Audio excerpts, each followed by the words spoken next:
विधानसभा के उम्मीदवार होने वाले हैं घरोंडा विधानसभा से। तमाम लोगों का तांता लगा हुआ है। किस तरीके से आप देखेंगे बेहद ही गर्मजोशी के साथ बुके देकर मिठाइयां यहाँ पर खिलाई जाती हैं।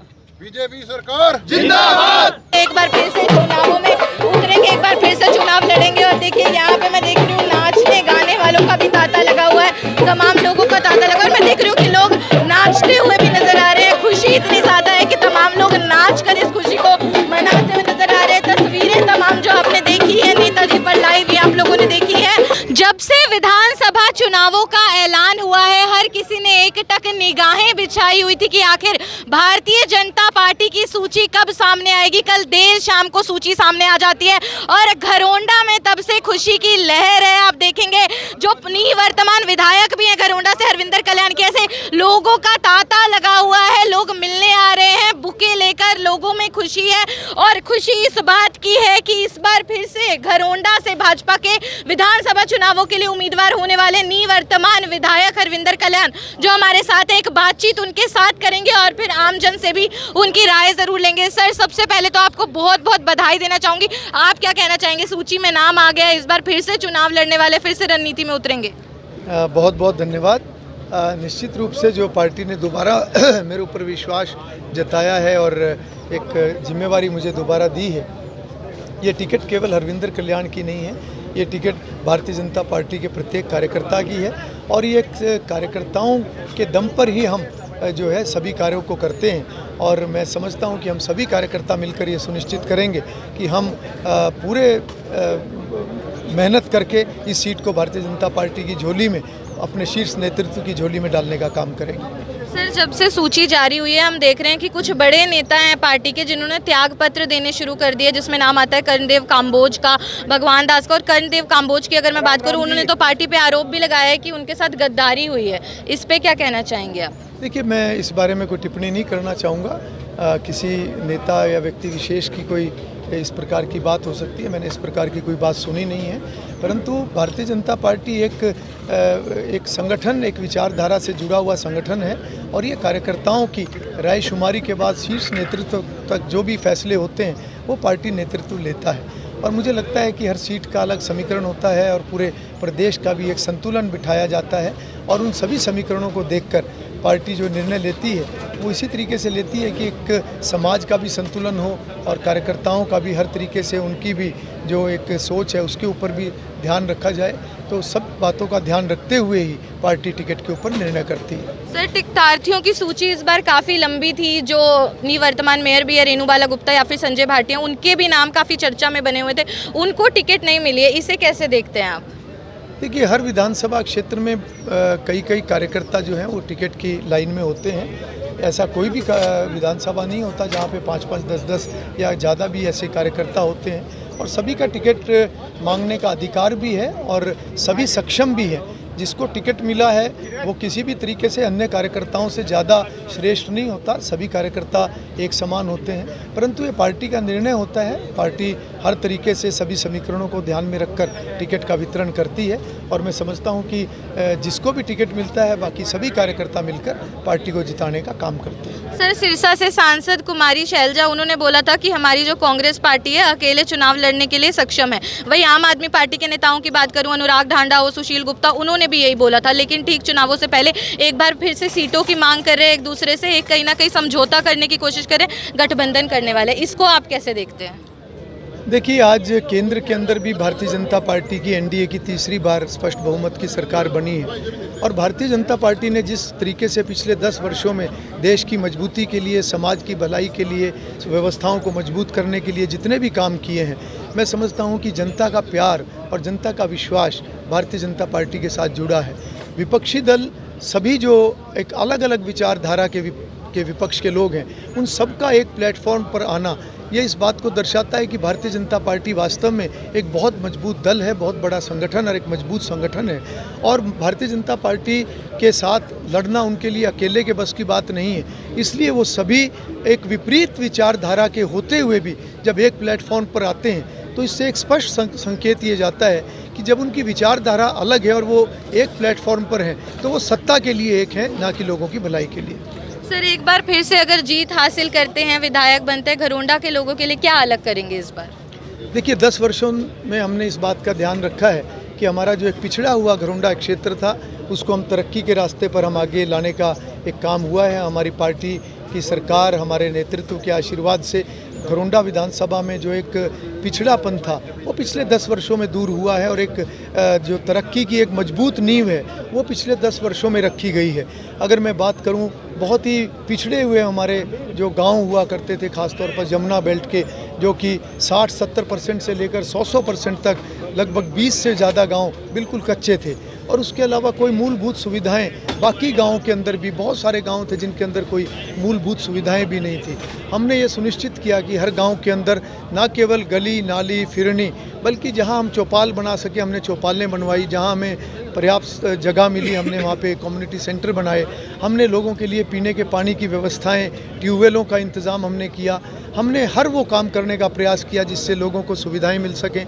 हमने 16 स्कूल अपग्रेड कराए हैं अपनी विधानसभा में और यमुना बेल्ट की अगर मैं बात करूं तो केवल 2 या 3 स्कूल 12वीं के हुआ करते थे, आज 12 और स्कूल हमने यमुना बेल्ट में 12वीं तक के किए हैं ताकि हमारे बच्चों को शिक्षा का एक अच्छा प्रबंध उनका हो सके और हमारे जो गरीब जो समाज के बच्चे हैं उनका भी एक स्तर बढ़े, वो भी जीवन में आगे तरक्की करें। इसके साथ साथ हमने सड़कों का एक मजबूत जाल बिछाने का काम किया, हमने नए पुलों का निर्माण किया, 70 नई सड़कें, 40 नए पुल। इसके साथ साथ हमने 5 PHC का निर्माण किया, हमने नए बस अड्डे का निर्माण किया, हमने 8 पावर हाउस का निर्माण किया। हमने इसी प्रकार से घरोंडा को सब डिवीज़न बनाने का काम किया। घरोंडा की जो पब्लिक हेल्थ की सब डिवीज़न जो कांग्रेस की सरकार में भिवानी में शिफ्ट कर दी गई थी, हमने उसको वापस घरोंडा में स्थापित करने का हमने काम किया। और उसके अलावा अगर मैं बात करूं महिला कॉलेज, हमने महिला कॉलेज का निर्माण किया, हमने बेटियों के लिए एक बड़ा स्कूल बनाने का काम किया।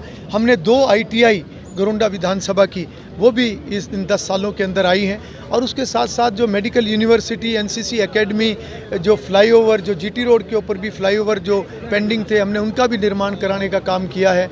हमारा लाइन पार के 20 गांव के लिए घरोंडा से कोई जाने का रास्ता नहीं था, हमने रेलवे से ज़मीन लेकर आधा किलोमीटर लंबा वो रास्ता बनाने का हमने वो निर्माण करने का काम किया, जो कि घरोंडा शहर से उन 20 गाँव को आज रास्ता मिला है, जो कि एक 40 साल पुरानी ये भी एक डिमांड थी। हमने अपनी विधानसभा में लगभग 40 कॉलोनीज़ को रेगुलर करा के जो नर्क की ज़िंदगी लोग जी रहे थे, जो अवैध कॉलोनियाँ, उस तरीके से पैसा कमाने वालों ने जो कॉलोनियाँ काटी और लोगों को एक नरकीय जीवन जीने पे मजबूर किया हुआ था, हमने वो सभी कॉलोनियों को अप्रूव कराकर वहाँ पर विकास कराने का हमने काम किया। और इसके साथ साथ ऐसे ये सभी काम, चाहे वो रिंग रोड की बात है, 1700 करोड़ रुपए की लागत से आज जो रिंग रोड है वो हमारी विधानसभा के बीच में से 70% जो है वो विधानसभा घरोंडा का हिस्सा है। और उसके साथ साथ हमने अपनी यमुना बेल्ट के किसान और सभी किसानों के लिए खास तौर पर हमने एक नई शुगर मिल का निर्माण, जो कि 20 साल से कंडम शुगर मिल थी, उसका निर्माण करने का हमने काम किया। तो मैं केवल इतना ही कहना चाहूँगा कि हमने इन 10 वर्षों में एक मजबूत नींव अपने क्षेत्र के लिए, अपने लोगों के लिए, हर वर्ग के लिए हमने एक मजबूत नींव रखने का काम किया है और आने वाले समय में इस नींव के ऊपर विकास की एक मजबूत इमारत जो है वो खड़ी होगी। सर, पास ही में गांव है झिमरेड़ी गांव, जहां के जितने भी निवासी हैं उन सब ने ठान लिया है कि इस बार वोट ही नहीं करने वाले हैं, किसी भी कैंडिडेट को वोट नहीं करेंगे, क्योंकि उनका कहना है अंडर पास बनाया जा रहा है, 2 सालों से काम वहीं पे रुका हुआ है, आने जाने का रास्ता नहीं है, रेलवे ट्रैक से होकर गुजरना पड़ता है। तो इसको आप कैसे देखते हैं? उन लोगों से भी एक बार मुलाकात करेंगे? बिल्कुल, वो मेरे अपने लोग हैं और ये जितने विकास के कार्य शुरू किए हैं ये हमारे प्रयास से भारतीय जनता पार्टी की सरकार में ये सभी काम शुरू हुए हैं। और कुछ काम जो है मुझे जानकारी मिली है कि वहाँ पर जो रेलवे मिनिस्ट्री की तरफ से वो जो RUB बना है, परंतु उसमें रेलवे का जो ठेकेदार है उसकी तरफ से कोई ढिलाई है। मैंने कुछ दिन पहले, लगभग 1 महीना पहले, मैंने इस विषय को हरियाणा सरकार की तरफ से मैंने केंद्र के अंदर भी इस विषय को पहुंचाया है और लोकल प्रशासन, डिप्टी कमिश्नर की तरफ से भी इस विषय को रेलवे तक पहुंचाया गया है। मैंने स्वयं भी रेलवे के अधिकारियों से बात की है और मैंने उनको ये निवेदन किया है कि वो अपने कॉन्ट्रैक्टर से बात करके जल्दी इस काम को पूरा कराएं। और इसके साथ साथ न केवल झिमरेड़ी का अंडरपास, कोरोना काल के कारण से अन्य भी कई काम ऐसे रुके हुए हैं। कुछ काम ऐसे हैं जो कोर्ट के अंदर स्टे उनका हुआ है, चाहे वो NCC एकेडमी की बात है, चाहे वो महिला कॉलेज, क्योंकि आज हमारी बेटियों की जो कक्षा है वो ITI की बिल्डिंग में लगती है। और क्योंकि कोर्ट में स्टे होने के कारण वो कंस्ट्रक्शन का काम अभी बीच में रुका हुआ है। इसी तरीके से एक अन्य जो हमारा कोंड के अंदर भी इसी तरीके से विलम्ब हुआ। जो रेलवे का कॉन्ट्रैक्टर उनका कोरोना काल के बाद की जो है उन्होंने भी उस काम को छोड़ा। अभी हमने उसकी रीटेंडरिंग कराने का काम किया है और उस काम को अभी आगे बढ़ाया गया है। इसी तरीके से एनसीसी एकेडमी में भी जो कोर्ट के अंदर वो केस गया हुआ था, हमने उसको कोर्ट से हटाकर और दोबारा उसकी रीटेंडरिंग का सरकार ने ऑर्डर कर दिया है। तो मैं मानता हूँ कि कोरोना काल एक कठिन दौर पूरी दुनिया के ऊपर आया था और उस समय में विकास के कार्य बाधित हुए हैं, कुछ काम रुके भी हुए हैं। तो ऐसे अगर जो काम रुके हुए हैं, हमने लगभग उन कामों को आगे बढ़ाने के लिए जो है सरकार की स्वीकृति हो चुकी है और अन्य जो काम बचे हुए हैं वो भी आने वाले समय में पूरे होंगे। बिल्कुल, ये थी हमारी बातचीत जो कि विधानसभा के उम्मीदवार होने वाले हैं। घरोंडा विधानसभा से तमाम लोगों का तांता लगा हुआ है। किस तरीके से आप देखेंगे बेहद ही गर्मजोशी के साथ बुके देकर मिठाइयाँ यहाँ पर खिलाई जाती हैं। बीजेपी सरकार जिंदाबाद। क्या कहना चाहेंगे? मैं देख रही हूँ फूल लेकर पहुंचे हैं यहाँ पर बेहद गर्मजोशी। मैडम, जो सभी सरपंच हैं, सरपंच आए हैं विधायक जी को बधाई देने टिकट के लिए और कहने भाई विधायक जी हम आपके साथ हैं, हम विधायक जी हम आपके साथ हैं, आप आगे बढ़ो और ऐसे ही घरोंडे का विकास करते रहो। आप क्या बताना चाहेंगे सर? हमारे लाडले विधायक घरोंडा विधानसभा के श्री हरविंदर कल्याण जी, और हम धन्यवाद करते हैं माननीय मुख्यमंत्री नायब सैनी जी का और लोकसभा सांसद श्री मनोहर लाल खट्टर जी का, जिन्होंने तीसरी बार फिर हमारे विधायक जी के ऊपर आस्था जताई और इन्होंने विकास कार्यों की अभी आपको बताया अभी कितनी जड़ी लगाई पिछले 10 साल में। 8 से 10 हज़ार करोड़ के घरोंडा को जो नई सौगातें जो 50 साल से रुके कार्य पड़े थे उनको पूरा करने का काम किया और आगे भी निरंतर लोगों की सेवा में सदैव लगे रहेंगे। सर, कल ही सूची आई है और कल से मैं देख रही हूँ लोगों का तांता लग गया, कोई बुके लेकर तो कोई मिठाइयाँ लेकर यहाँ पे आ रहे। क्या कहना चाहेंगे? यही कहेंगे तीसरी बार फिर विधायक जी बने। खुशी हो रही है? खुशी पहले से ज्यादा वोटों से जीतेंगे जी, एक तरफा जी, पहले से ज्यादा से डबल वोटों से सभी सरपंच आज इनसे ये कटेल के सरपंच है जी मौजूदा। विधायक जी ने इतने काम किए हैं, हल्के में इतने काम किए हैं कि लोग अगर गिनना भी चाहे नहीं तो गिनते गिनते भी भूल जाते हैं कई गाँव के काम। और विधायक जी इस बार पहले से बहुत ज़्यादा वोटों से जीतेंगे। घरोंडा विधानसभा में खुशी की लहर दौड़ रही है। सबकी निगाहें टिकी हुई थी कि आखिर कौन होने वाला है उम्मीदवार घरोंडा से, इंदरी से, करनाल से और नीलोखेड़ी से। तमाम और भी लोग हमारे साथ हैं। जी सर, क्या बताना चाहेंगे? मैं बस्ताड़ा गांव से सरपंच हूं और हमारे पूरे हलके के सरपंच, पूर्व सरपंच भी और वर्तमान सरपंच भी विधायक जी के साथ है और पूरी जनता भी। इस बार हम तीसरी बार विधायक जी को विधायक बना के जिससे हमारे विधायक मंत्री बने। बिल्कुल, आप देख रहे हैं सब लोगों के चेहरे पर एक मुस्कुराहट है। और आप लोगों को एक बार फिर से बता देना चाहूंगी कि सूची कल भाजपा की ओर से जारी कर देती है कौन कहां से उम्मीदवार होने वाले हैं। और करनाल की घरोंडा विधानसभा से उम्मीदवार होने वाले निवर्तमान विधायक यहाँ से हरविंदर कल्याण, जो कि एक बार फिर से रन में उतरेंगे, एक बार फिर से चुनावों में उतरेंगे, एक बार फिर से चुनाव लड़ेंगे। और देखिए यहाँ पे मैं देख रही हूँ नाचने गाने वालों का भी तांता लगा हुआ है, तमाम लोगों का तांता लगा।